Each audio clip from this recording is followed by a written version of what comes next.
ಇನ್ನ ಈ ಮುಸುಕುದಾರಿ ವ್ಯಕ್ತಿ ಏನ್ ಬಂದಲ್ಲ ಒಂದು ಬುರುಡೆ ಹಿಡ್ಕೊಂಡು ಇಲ್ಲಿ ತೋರಿಸ್ತೀನಿ ಅಲ್ಲಿ ತೋರಿಸ್ತೀನಿ ಅಲ್ಲೊಂದು 70 ಶವ ಇದೆ ಇಲ್ಲೊಂದು 80 ಶವ ಇದೆ ಅಲ್ಲೊಂದು 100 ಶವ ಇದೆ ಅಂತ ಹೇಳ್ಕೊಂಡು ಬಂದಲ್ಲ. ಇದಕ್ಕೆ ಎಷ್ಟು ಖರ್ಚಾಯ್ತು?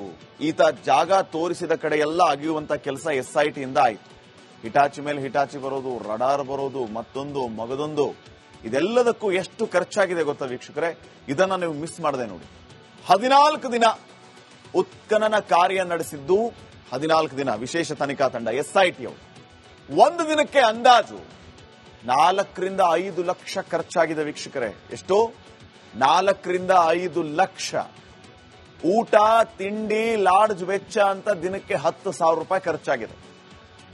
ಇನ್ನ 15 ಜನರಿದ್ದಂಥದ್ದು ದಿನಕ್ಕೆ 30,000 ರೂಪಾಯಿ ಖರ್ಚು ಮಾಡಿದ್ದಾರೆ. ತನಿಖಾಧಿಕಾರಿಗಳ ವಾಹನ ಪೆಟ್ರೋಲ್ಗೆ 20,000 ರೂಪಾಯಿ ಪರ್ ಡೇ. ಒಂದ್ ದಿನಕ್ಕೆ 20,000 ರೂಪಾಯಿ ಖರ್ಚಾಗಿರೋದು ಪೆಟ್ರೋಲ್ಗೆ ಅಂತಾನೆ. ಇನ್ನ ತಿಂಡಿ ಊಟ ಅಲ್ಲಿ ಲಾಡ್ಜಲ್ಲಿ ಸಣ್ಣ ಪುಟ್ಟ ವೆಚ್ಚಕ್ಕೆ ಒಂದಿನಕ್ಕೆ 10,000 ರೂಪಾಯಿ. ಇನ್ನ ದಿನಕ್ಕೆ ಈ GPRಗೆ 2 ಲಕ್ಷ ಬಾಡಿಗೆ ಕೊಡಲಾಗಿತ್ತು. 2 ಲಕ್ಷ ಬಾಡಿಗೆ ಕೊಟ್ಟು ಆ GPR ತಂತ್ರ ರಡಾರ್ ತಂತ್ರವನ್ನ ತಗೊಂಡ್ಬಂದಿದ್ದು ಬಳಸಿದ್ದು. ಅದಕ್ಕೆ 2 ಲಕ್ಷ ರೂಪಾಯಿ ರೆಂಟ್ ಕೊಟ್ಟಿದ್ದು. SIT ತಂಡಕ್ಕೆ 5 ಹೊಸ ಕಂಪ್ಯೂಟರ್ಗಳನ್ನ ಕೂಡ ನೀಡಿದ್ರು ವೀಕ್ಷಕರೇ. 5 ಹೊಸ ಕಂಪ್ಯೂಟರ್ ಈ ವಿಶೇಷ ತನಿಖಾ ತಂಡಕ್ಕೆ. 20 ಕುರ್ಚಿ ಕೊಟ್ಟಿದ್ದಾರೆ ಕೂತ್ಕೊಳ್ಳಿ ಆರಾಮಾಗಿ ಅಂತ. 3 ಪ್ರಿಂಟರ್ಗಳನ್ನ ಕೊಟ್ಟಿದ್ದಾರೆ. ಈ ಚೆನ್ನಯ್ಯ ಏನಾದ್ರೂ ಹೇಳಿದ್ರೆ ಅದನ್ನ ಟೈಪ್ ಮಾಡೋದು, ಪ್ರಿಂಟ್ ತೆಗೆಯೋದು. ಅದಕ್ಕೆ ಖರ್ಚಾಗಿದ್ದು 40,000 ರೂಪಾಯಿ.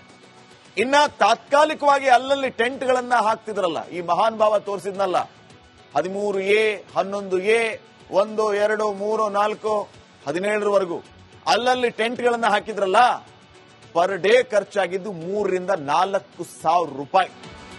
ಒಟ್ಟಾರೆ ಅಂದಾಜು ದಿನಕ್ಕೆ ಖರ್ಚಾಗಿದ್ದು 1.5 ಲಕ್ಷ. ಎಷ್ಟು? 1.5 ಲಕ್ಷ. 14 ದಿನ ಟೋಟಲ್ ಇವರು ಭೂಮಿ ಅಗೆಯೋದಕ್ಕೆ ತೆಗೆದುಕೊಂಡಂತಹ ದಿನಗಳು. 1.5 ಲಕ್ಷ ಇಂಟು 14 ದಿನ 21 ಲಕ್ಷ ರೂಪಾಯಿ ಆಯಿತು ವೀಕ್ಷಕರೇ. 15 ದಿನದ ಲೆಕ್ಕ ಹಿಡಿದ್ರು 22,50,000 ರೂಪಾಯಿ. ಚಿನ್ನಯ್ಯನ ಅಪ್ಪನ ಮನೆ ದುಡ್ಡ, ಈ ಬುರುಡೆ ಗ್ಯಾಂಗ್ ಇದೆಯಲ್ಲ ಇವರಪ್ಪನ ಮನೆ ದುಡ್ಡ, ಯಾರ ದುಡ್ಡು? ಅನವಶ್ಯಕವಾಗಿ ಖರ್ಚು ಮಾಡಿದ್ದು ಯಾಕೆ? ತೆರಿಗೆ ದುಡ್ಡನ್ನ ಈ ರೀತಿ ಬೇಕಾಬಿಟ್ಟಿಯಾಗಿ ಖರ್ಚು ಮಾಡಿದ್ರೆ ಅಲ್ಲಿ ಸಿಕ್ಕಿದ್ದೇನು? ಇದಕ್ಕೆ ಉತ್ತರ ಕೊಡಬೇಕಾಗಿರುವಂತವ್ರು ಯಾರು? ಆಯ್ತು, ಅಲ್ಲಿ ಆಗಿದ್ದು ಒಳ್ಳೇದಾಯ್ತು. ಇಲ್ಲ ಅಂದ್ರೆ ಈ ಬುರುಡೆ ಗ್ಯಾಂಗ್ ಬುರುಡೆ ಬಿಟ್ಕೊಂಡೇ ಹೋಗ್ತಾ ಇದ್ರು. ಅಲ್ಲೊಂದು 100 ಶವ ಇದೆ, ಇಲ್ಲೊಂದು 200 ಶವ ಇದೆ ಅಂತ ಹೇಳಿ ಏನು ಸಿಗ್ಲಿಲ್ಲ. ಇಷ್ಟು ಹಣವನ್ನು ವಸೂಲಿ ಮಾಡದೆ ಬಿಡಬಾರ್ದು. ಇವ್ರು ಯಾರ್ಯಾರು? ಈ ಚಿನ್ನಯ್ಯ ಇದಾನಲ್ಲ, ಈತ ಜಾಗ ತೋರಿಸಿದ್ನಲ್ಲ, ಈತನಿಗೆ ದಂಡ ಹಾಕಬೇಕು. ಎಲ್ಲ ದುಡ್ಡನ್ನ ಕಟ್ಟು ವಾಪಸ್ ಹೋಗು ಅಂತ ಹೇಳ್ಬೇಕು. ಬಿಡಲ್ಲ ಬಿಡಿ, ಆ ಮಾತು ಬೇರೆ. ಆದ್ರೆ ದುಡ್ಡನ್ನ ಈತನಿಂದ ವಸೂಲಿ ಮಾಡಬೇಕು. ಈತನ ಹಿಂದೆ ಇರುವಂತ ಈ ಬುರುಡೆ ಗ್ಯಾಂಗ್ ಇದೆಯಲ್ಲ, ಈ 22 ಲಕ್ಷ ಡಿವೈಡೆಡ್ ಬೈ 5 ಜನ, ಇವರಿಗೆ ಡಿವೈಡ್ ಅವರೇ ನಾನು ಇಷ್ಟು ಕೊಡ್ತೀನಿ ನೀನ್ ಇಷ್ಟು ಕೊಡ್ತೀನಿ ಅಂತ ಕುತ್ಕೊಂಡು ಮಾತಾಡ್ಕೊಂಡು ಈ ದುಡ್ಡನ್ನ ಅವ್ರು ಕೊಡ್ಲಿ. ಇಲ್ಲ ಅಂತಂದ್ರೆ ಇವ್ರನ್ನ SIT ಅವ್ರು ಬಿಡೋದು ಬೇಡ. ಪುಕ್ಸಟ್ಟೆ ಬಂದಿದ್ದು ದುಡ್ಡು ಇಲ್ರಿ, ತೆರಿಗೆ ಕಟ್ಟಿದ ದುಡ್ಡು, ಯಾರಪ್ಪನ ಮನೆ ದುಡ್ಡಲ್ಲ ಇದು. ಸುಮ್ನೆ ಖರ್ಚು ಮಾಡಿಬಿಟ್ರೆ ಕೊಡ್ಬೇಕಲ್ವಾ ದುಡ್ಡನ್ನ? ಇನ್ನೊಮ್ಮೆ ಮತ್ತೆ ಯಾವನು ಬರಬಾರ್ದು. ನಾನು ಅಲ್ಲಾಗದಿದ್ದೆ ಇಲ್ಲಾಗದಿದ್ದೆ, ಇಲ್ಲಿ ಹೂತ್ ಹಾಕಿದ್ದೆ ಇಲ್ಲಿ ಹೂತ್ ಹಾಕಿದ್ದೆ ಅಂತ ಯಾವನು ಹೇಳದಕ್ಕೆ ಬರಬಾರ್ದು. ಬಂದ್ರು ಸತ್ಯ ಇದ್ದರೆ ಮಾತ್ರ ಬರಬೇಕು. ಇಂಥವರಿಗೆ ತಕ್ಕ ಶಾಸ್ತಿ ಆಗಬೇಕು. ಇನ್ನ ಈ ರೀತಿ ಬೆಳವಣಿಗೆ ಆದ್ಮೇಲೆ ಧರ್ಮಸ್ಥಳದ ವಿರುದ್ಧ ಇನ್ನ ಈ ಮುಸುಕುದಾರಿ ವ್ಯಕ್ತಿ ಏನ್ ಬಂದಲ್ಲ ಒಂದು ಬುರುಡೆ ಹಿಡ್ಕೊಂಡು ಇಲ್ಲಿ ತೋರಿಸ್ತೀನಿ ಅಲ್ಲಿ ತೋರಿಸ್ತೀನಿ ಅಲ್ಲೊಂದು 70 ಶವ ಇದೆ ಇಲ್ಲೊಂದು 80 ಶವ ಇದೆ ಅಲ್ಲೊಂದು 100 ಶವ ಇದೆ ಅಂತ ಹೇಳ್ಕೊಂಡು ಬಂದಲ್ಲ. ಇದಕ್ಕೆ ಎಷ್ಟು ಖರ್ಚಾಯ್ತು? ಈತ ಜಾಗ ತೋರಿಸಿದ ಕಡೆ ಎಲ್ಲ ಅಗಿಯುವಂತ ಕೆಲಸ SIT ಇಂದ ಆಯ್ತು. ಹಿಟಾಚಿ ಮೇಲೆ ಹಿಟಾಚಿ ಬರೋದು, ರಡಾರ್ ಬರೋದು, ಮತ್ತೊಂದು ಮಗದೊಂದು, ಇದೆಲ್ಲದಕ್ಕೂ ಎಷ್ಟು ಖರ್ಚಾಗಿದೆ ಗೊತ್ತಾ ವೀಕ್ಷಕರೇ? ಇದನ್ನ ನೀವು ಮಿಸ್ ಮಾಡದೆ ನೋಡಿ. 14 ದಿನ ಉತ್ಖನನ ಕಾರ್ಯ ನಡೆಸಿದ್ದು, 14 ದಿನ ವಿಶೇಷ ತನಿಖಾ ತಂಡ SIT ಅವರು. ಒಂದು ದಿನಕ್ಕೆ ಅಂದಾಜು 4 ರಿಂದ 5 ಲಕ್ಷ ಖರ್ಚಾಗಿದೆ ವೀಕ್ಷಕರೇ. ಎಷ್ಟು? 4 ರಿಂದ 5 ಲಕ್ಷ. ಊಟ ತಿಂಡಿ ಲಾಡ್ಜ್ ವೆಚ್ಚ ಅಂತ ದಿನಕ್ಕೆ 10,000 ರೂಪಾಯಿ ಖರ್ಚಾಗಿದೆ. ಇನ್ನ 15 ಜನರಿದ್ದಂಥದ್ದು ದಿನಕ್ಕೆ 30,000 ರೂಪಾಯಿ ಖರ್ಚು ಮಾಡಿದ್ದಾರೆ. ತನಿಖಾಧಿಕಾರಿಗಳ ವಾಹನ ಪೆಟ್ರೋಲ್ಗೆ 20,000 ರೂಪಾಯಿ ಪರ್ ಡೇ. ಒಂದ್ ದಿನಕ್ಕೆ 20,000 ರೂಪಾಯಿ ಖರ್ಚಾಗಿರೋದು ಪೆಟ್ರೋಲ್ಗೆ ಅಂತಾನೆ. ಇನ್ನ ತಿಂಡಿ ಊಟ ಅಲ್ಲಿ ಲಾಡ್ಜ್ ಅಲ್ಲಿ ಸಣ್ಣ ಪುಟ್ಟ ವೆಚ್ಚಕ್ಕೆ ಒಂದಿನಕ್ಕೆ 10,000 ರೂಪಾಯಿ. ಇನ್ನ ದಿನಕ್ಕೆ ಈ ಜಿಪಿಆರ್ಗೆ 2 ಲಕ್ಷ ಬಾಡಿಗೆ ಕೊಡಲಾಗಿತ್ತು. 2 ಲಕ್ಷ ಬಾಡಿಗೆ ಕೊಟ್ಟು ಆ ಜಿಪಿಆರ್ ತಂತ್ರ, ರಡಾರ್ ತಂತ್ರವನ್ನ ತಗೊಂಡ್ಬಂದಿದ್ದು, ಬಳಸಿದ್ದು. ಅದಕ್ಕೆ 2 ಲಕ್ಷ ರೂಪಾಯಿ ರೆಂಟ್ ಕೊಟ್ಟಿದ್ದು. ಎಸ್ಐಟಿ ತಂಡಕ್ಕೆ 5 ಹೊಸ ಕಂಪ್ಯೂಟರ್ಗಳನ್ನ ಕೂಡ ನೀಡಿದ್ರು ವೀಕ್ಷಕರೇ. 5 ಹೊಸ ಕಂಪ್ಯೂಟರ್ ಈ ವಿಶೇಷ ತನಿಖಾ ತಂಡಕ್ಕೆ. 20 ಕುರ್ಚಿ ಕೊಟ್ಟಿದ್ದಾರೆ, ಕೂತ್ಕೊಳ್ಳಿ ಆರಾಮಾಗಿ ಅಂತ. 3 ಪ್ರಿಂಟರ್ಗಳನ್ನ ಕೊಟ್ಟಿದ್ದಾರೆ. ಈ ಚೆನ್ನಯ್ಯ ಏನಾದ್ರೂ ಹೇಳಿದ್ರೆ ಅದನ್ನ ಟೈಪ್ ಮಾಡೋದು, ಪ್ರಿಂಟ್ ತೆಗೆಯೋದು. ಅದಕ್ಕೆ ಖರ್ಚಾಗಿದ್ದು 40,000 ರೂಪಾಯಿ. ಇನ್ನ ತಾತ್ಕಾಲಿಕವಾಗಿ ಅಲ್ಲಲ್ಲಿ ಟೆಂಟ್ಗಳನ್ನ ಹಾಕ್ತಿದ್ರಲ್ಲ, ಈ ಮಹಾನ್ ಭಾವ ತೋರಿಸಿದ್ನಲ್ಲ, 13A, 11A, 1, 2, 3, 4, 17ರವರೆಗೂ ಅಲ್ಲಲ್ಲಿ ಟೆಂಟ್ಗಳನ್ನ ಹಾಕಿದ್ರಲ್ಲ, ಪರ್ ಡೇ ಖರ್ಚಾಗಿದ್ದು 3 ರಿಂದ 4,000 ರೂಪಾಯಿ. ಒಟ್ಟಾರೆ ಅಂದಾಜು ದಿನಕ್ಕೆ ಖರ್ಚಾಗಿದ್ದು 1.5 ಲಕ್ಷ. ಎಷ್ಟು? 1.5 ಲಕ್ಷ. 14 ದಿನ ಟೋಟಲ್ ಇವರು ಭೂಮಿ ಅಗೆಯೋದಕ್ಕೆ ತೆಗೆದುಕೊಂಡಂತಹ ದಿನಗಳು. 1.5 ಲಕ್ಷ ಇಂಟು 14 ದಿನ 21 ಲಕ್ಷ ರೂಪಾಯಿ ಆಯಿತು ವೀಕ್ಷಕರೇ. 15 ದಿನದ ಲೆಕ್ಕ ಹಿಡಿದ್ರು 22,50,000 ರೂಪಾಯಿ. ಚಿನ್ನಯ್ಯನ ಅಪ್ಪನ ಮನೆ ದುಡ್ಡ, ಈ ಬುರುಡೆ ಗ್ಯಾಂಗ್ ಇದೆಯಲ್ಲ ಇವರಪ್ಪನ ಮನೆ ದುಡ್ಡ, ಯಾರ ದುಡ್ಡು? ಅನವಶ್ಯಕವಾಗಿ ಖರ್ಚು ಮಾಡಿದ್ದು ಯಾಕೆ? ತೆರಿಗೆ ದುಡ್ಡನ್ನ ಈ ರೀತಿ ಬೇಕಾಬಿಟ್ಟಿಯಾಗಿ ಖರ್ಚು ಮಾಡಿದ್ರೆ ಅಲ್ಲಿ ಸಿಕ್ಕಿದ್ದೇನು? ಇದಕ್ಕೆ ಉತ್ತರ ಕೊಡಬೇಕಾಗಿರುವಂತವ್ರು ಯಾರು? ಆಯ್ತು, ಅಲ್ಲಿ ಆಗಿದ್ದು ಒಳ್ಳೇದಾಯ್ತು. ಇಲ್ಲ ಅಂದ್ರೆ ಈ ಬುರುಡೆ ಗ್ಯಾಂಗ್ ಬುರುಡೆ ಬಿಟ್ಕೊಂಡೇ ಹೋಗ್ತಾ ಇದ್ರು. ಅಲ್ಲೊಂದು 100 ಶವ ಇದೆ, ಇಲ್ಲೊಂದು 200 ಶವ ಇದೆ ಅಂತ ಹೇಳಿ ಏನು ಸಿಗ್ಲಿಲ್ಲ. ಇಷ್ಟು ಹಣವನ್ನು ವಸೂಲಿ ಮಾಡದೆ ಬಿಡಬಾರ್ದು. ಇವ್ರು ಯಾರ್ಯಾರು? ಈ ಚಿನ್ನಯ್ಯ ಇದಾನಲ್ಲ, ಈತ ಜಾಗ ತೋರಿಸಿದ್ನಲ್ಲ, ಈತನಿಗೆ ದಂಡ ಹಾಕಬೇಕು. ಎಲ್ಲ ದುಡ್ಡನ್ನ ಕಟ್ಟು ವಾಪಸ್ ಹೋಗು ಅಂತ ಹೇಳ್ಬೇಕು. ಬಿಡಲ್ಲ ಬಿಡಿ, ಆ ಮಾತು ಬೇರೆ. ಆದ್ರೆ ದುಡ್ಡನ್ನ ಈತನಿಂದ ವಸೂಲಿ ಮಾಡಬೇಕು. ಈತನ ಹಿಂದೆ ಇರುವಂತ ಈ ಬುರುಡೆ ಗ್ಯಾಂಗ್ ಇದೆಯಲ್ಲ, ಈ 22 ಲಕ್ಷ ಡಿವೈಡೆಡ್ ಬೈ 5 ಜನ, ಇವರಿಗೆ ಡಿವೈಡ್ ಅವರೇ ನಾನು ಇಷ್ಟು ಕೊಡ್ತೀನಿ, ನೀನ್ ಇಷ್ಟು ಕೊಡ್ತೀನಿ ಅಂತ ಕುತ್ಕೊಂಡು ಮಾತಾಡ್ಕೊಂಡು ಈ ದುಡ್ಡನ್ನ ಅವ್ರು ಕೊಡ್ಲಿ. ಇಲ್ಲ ಅಂತಂದ್ರೆ ಇವ್ರನ್ನ SIT ಅವ್ರು ಬಿಡೋದು ಬೇಡ. ಪುಗ್ಸೆಟ್ಟೆ ಬಂದಿದ್ದು ದುಡ್ಡು ಇಲ್ರಿ, ತೆರಿಗೆ ಕಟ್ಟಿದ ದುಡ್ಡು, ಯಾರಪ್ಪನ ಮನೆ ದುಡ್ಡಲ್ಲ ಇದು.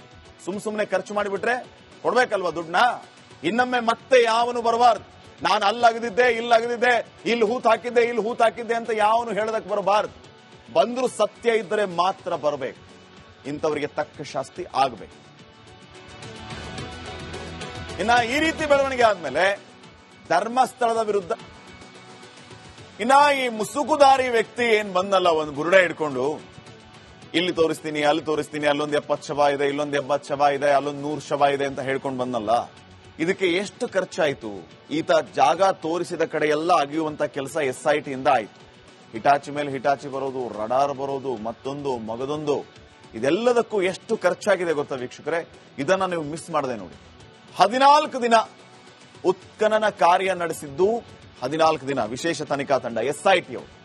ಒಂದು ದಿನಕ್ಕೆ ಅಂದಾಜು 4 ರಿಂದ 5 ಲಕ್ಷ ಖರ್ಚಾಗಿದೆ ವೀಕ್ಷಕರೇ. ಎಷ್ಟು? 4 ರಿಂದ 5 ಲಕ್ಷ. ಊಟ ತಿಂಡಿ ಲಾಡ್ಜ್ ವೆಚ್ಚ ಅಂತ ದಿನಕ್ಕೆ 10,000 ರೂಪಾಯಿ ಖರ್ಚಾಗಿದೆ. ಇನ್ನ 15 ಜನರಿದ್ದಂಥದ್ದು ದಿನಕ್ಕೆ 30,000 ರೂಪಾಯಿ ಖರ್ಚು ಮಾಡಿದ್ದಾರೆ. ತನಿಖಾಧಿಕಾರಿಗಳ ವಾಹನ ಪೆಟ್ರೋಲ್ಗೆ 20,000 ರೂಪಾಯಿ ಪರ್ ಡೇ. ಒಂದ್ ದಿನಕ್ಕೆ 20,000 ರೂಪಾಯಿ ಖರ್ಚಾಗಿರೋದು ಪೆಟ್ರೋಲ್ಗೆ ಅಂತಾನೆ. ಇನ್ನ ತಿಂಡಿ ಊಟ ಅಲ್ಲಿ ಲಾಡ್ಜ್ ಅಲ್ಲಿ ಸಣ್ಣ ಪುಟ್ಟ ವೆಚ್ಚಕ್ಕೆ ಒಂದಿನಕ್ಕೆ 10,000 ರೂಪಾಯಿ. ಇನ್ನ ದಿನಕ್ಕೆ ಈ ಜಿಪಿಆರ್ಗೆ 2 ಲಕ್ಷ ಬಾಡಿಗೆ ಕೊಡಲಾಗಿತ್ತು. 2 ಲಕ್ಷ ಬಾಡಿಗೆ ಕೊಟ್ಟು ಆ ಜಿಪಿಆರ್ ತಂತ್ರ, ರಡಾರ್ ತಂತ್ರವನ್ನ ತಗೊಂಡ್ಬಂದಿದ್ದು, ಬಳಸಿದ್ದು. ಅದಕ್ಕೆ 2 ಲಕ್ಷ ರೂಪಾಯಿ ರೆಂಟ್ ಕೊಟ್ಟಿದ್ದು. SIT ತಂಡಕ್ಕೆ 5 ಹೊಸ ಕಂಪ್ಯೂಟರ್ಗಳನ್ನ ಕೂಡ ನೀಡಿದ್ರು ವೀಕ್ಷಕರೇ. 5 ಹೊಸ ಕಂಪ್ಯೂಟರ್ ಈ ವಿಶೇಷ ತನಿಖಾ ತಂಡಕ್ಕೆ. 20 ಕುರ್ಚಿ ಕೊಟ್ಟಿದ್ದಾರೆ, ಕೂತ್ಕೊಳ್ಳಿ ಆರಾಮಾಗಿ ಅಂತ. 3 ಪ್ರಿಂಟರ್ಗಳನ್ನ ಕೊಟ್ಟಿದ್ದಾರೆ. ಈ ಚೆನ್ನಯ್ಯ ಏನಾದ್ರೂ ಹೇಳಿದ್ರೆ ಅದನ್ನ ಟೈಪ್ ಮಾಡೋದು, ಪ್ರಿಂಟ್ ತೆಗೆಯೋದು. ಅದಕ್ಕೆ ಖರ್ಚಾಗಿದ್ದು 40,000 ರೂಪಾಯಿ. ಇನ್ನ ತಾತ್ಕಾಲಿಕವಾಗಿ ಅಲ್ಲಲ್ಲಿ ಟೆಂಟ್ಗಳನ್ನ ಹಾಕ್ತಿದ್ರಲ್ಲ, ಈ ಮಹಾನ್ ಭಾವ ತೋರಿಸಿದ್ನಲ್ಲ, 13A, 11A, 1, 2, 3, 4, 17ರವರೆಗೂ ಅಲ್ಲಲ್ಲಿ ಟೆಂಟ್ಗಳನ್ನ ಹಾಕಿದ್ರಲ್ಲ, ಪರ್ ಡೇ ಖರ್ಚಾಗಿದ್ದು 3 ರಿಂದ 4,000 ರೂಪಾಯಿ. ಒಟ್ಟಾರೆ ಅಂದಾಜು ದಿನಕ್ಕೆ ಖರ್ಚಾಗಿದ್ದು 1.5 ಲಕ್ಷ. ಎಷ್ಟು? 1.5 ಲಕ್ಷ. 14 ದಿನ ಟೋಟಲ್ ಇವರು ಭೂಮಿ ಅಗೆಯೋದಕ್ಕೆ ತೆಗೆದುಕೊಂಡಂತಹ ದಿನಗಳು 1.5 ಲಕ್ಷ ಇಂಟು 14 ದಿನ 21 ಲಕ್ಷ ರೂಪಾಯಿ ಆಯಿತು ವೀಕ್ಷಕರೇ. 15 ದಿನದ ಲೆಕ್ಕ ಹಿಡಿದ್ರು 22,50,000 ರೂಪಾಯಿ. ಚಿನ್ನಯ್ಯನ ಅಪ್ಪನ ಮನೆ ದುಡ್ಡ, ಈ ಬುರುಡೆ ಗ್ಯಾಂಗ್ ಇದೆಯಲ್ಲ ಇವರಪ್ಪನ ಮನೆ ದುಡ್ಡ, ಯಾರ ದುಡ್ಡು? ಅನವಶ್ಯಕವಾಗಿ ಖರ್ಚು ಮಾಡಿದ್ದು ಯಾಕೆ? ತೆರಿಗೆ ದುಡ್ಡನ್ನ ಈ ರೀತಿ ಬೇಕಾಬಿಟ್ಟಿಯಾಗಿ ಖರ್ಚು ಮಾಡಿದ್ರೆ ಅಲ್ಲಿ ಸಿಕ್ಕಿದ್ದೇನು? ಇದಕ್ಕೆ ಉತ್ತರ ಕೊಡಬೇಕಾಗಿರುವಂತವ್ರು ಯಾರು? ಆಯ್ತು, ಅಲ್ಲಿ ಆಗಿದ್ದು ಒಳ್ಳೇದಾಯ್ತು. ಇಲ್ಲ ಅಂದ್ರೆ ಈ ಬುರುಡೆ ಗ್ಯಾಂಗ್ ಬುರುಡೆ ಬಿಟ್ಕೊಂಡೇ ಹೋಗ್ತಾ ಇದ್ರು. ಅಲ್ಲೊಂದು 100 ಶವ ಇದೆ, ಇಲ್ಲೊಂದು 200 ಶವ ಇದೆ ಅಂತ ಹೇಳಿ ಏನು ಸಿಗ್ಲಿಲ್ಲ. ಇಷ್ಟು ಹಣವನ್ನು ವಸೂಲಿ ಮಾಡದೆ ಬಿಡಬಾರ್ದು. ಇವ್ರು ಯಾರ್ಯಾರು?